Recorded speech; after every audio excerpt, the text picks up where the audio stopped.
Perrier.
Hello there guys, and welcome to another one of my reviews. Today we're not testing anything brand new, but instead we are actually saying goodbye to a very popular model in BMW's lineup. Initially you might be thinking that I'm crazy, the BMW X6 couldn't quite possibly be that popular, but you'd be wrong. I don't have the exact figures right now, but the first generation sold over 250,000 units over its 7-year lifespan. Now, the second generation was launched 5 years ago, at the end of 2013, the beginning of 2014, and it was a success from the get-go, mainly because of the new design of the car. The old one was getting a bit long in the tooth though, so BMW decided to bring the new X6 out with a fresh new design, and that applies both to the exterior and the interior. If you ask me, even today, the X6 is the best looking car in its segment. But luckily for it, it doesn't have a lot of rivals. Right now, the only two rivals I can think of for the BMW X6 are the Mercedes-Benz GLE Coupe and the newly launched Audi Q8, which is a coupe version of the Q7. So these are the three cars you can get if you're looking for a big,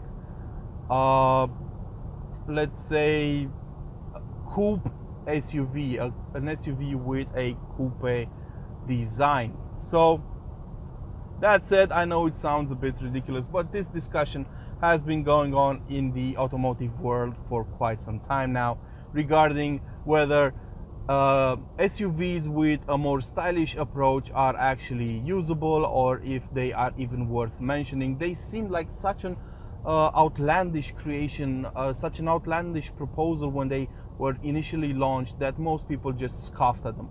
Well, fast forward a couple of years later, and the SAC, as BMW calls them, Sport Activity Coupe models, are some of the most popular in the range. Now, that said, the X6 is currently on its way out of production. I know what you're thinking, 5 years is a bit of a short production span, and yes, that is true, but BMW decided to replace it earlier than usually, and it will be launched early next year, if not, if BMW doesn't decide to surprise us and unveil it, at least virtually, later this year. The reason for that is the X5 and the X6 need to keep up with the competition. When the F15 and the F16 models, this is the F16 X6, were launched, they didn't use a new platform underneath the body. So what we're dealing with actually here is a platform that is nearly 12 years old, because the F15 and the F16 used a slightly improved version of the chassis used for the E70 and the E71 X5 and X6 models. So yeah, they added air suspension, they added a new interior, a lot of new tech, but basically underneath it all, it's the same platform. That said, BMW needed to take things up a notch. So the X5 and the X6, the current generations, had a shorter lifespan. The X5 was released earlier this year, and it looks absolutely amazing. The deliveries will kick off a bit later this year, in November to be more precise. So the X6 will follow next year. So we thought we should say goodbye to the X6 with one final hurrah. The car we're testing today is dressed in Long Beach Blue, a color you might recognize from the current BMW X2 and the BMW X6M. It's a beautiful shade of blue. It attracts attention all over town, but it is a bit more expensive than your regular white or black colors you can usually get. Also, this is an xDrive30d model, which is basically the cheapest or the entry-level version you can get in the X6 range. It is a bit dated, and the chassis does feel a bit older than most of the cars BMW is selling in the X range this year. So it doesn't even get the new 3-liter diesel engine you can get on most cars from BMW with the 30D number lettering on the boot. This one is still using the old N57 engine, which is a 3-liter straight 6-cylinder mill with 258 horsepower and 560 Newton meters of torque. It's a decent engine for this car considering its size, but it won't blow you away with its performance. Compared to the new B57 engine, which is used on most BMWs today, on most 30D engines today, cars today, it does feel a bit rougher around the edges. Coincidence has it, just before I got this car for a test drive, I had the BMW X3 fitted with the new 3-liter diesel engine, and I could actually spot the differences between them. It's not just the fact that the old N57 engine fitted on this car is a bit more rugged and the NVH levels are a bit higher, it also sips a bit more fuel. Now I know the X3, even in its latest guise, isn't as heavy as the X6. Most of that doesn't come from the fact that the X3 is a bit smaller, because in terms of absolute size, the difference between them is not that big. Most of the difference comes from the platforms they are built on. So the X3 is built on the Clark architecture, which uses a lot more lightweight materials than on the F16 X6 as the one we have here. So yeah, the X3 is lighter, but at the same time the engine feels a lot more potent and it feels a lot more smooth than on the X6 while sipping less fuel.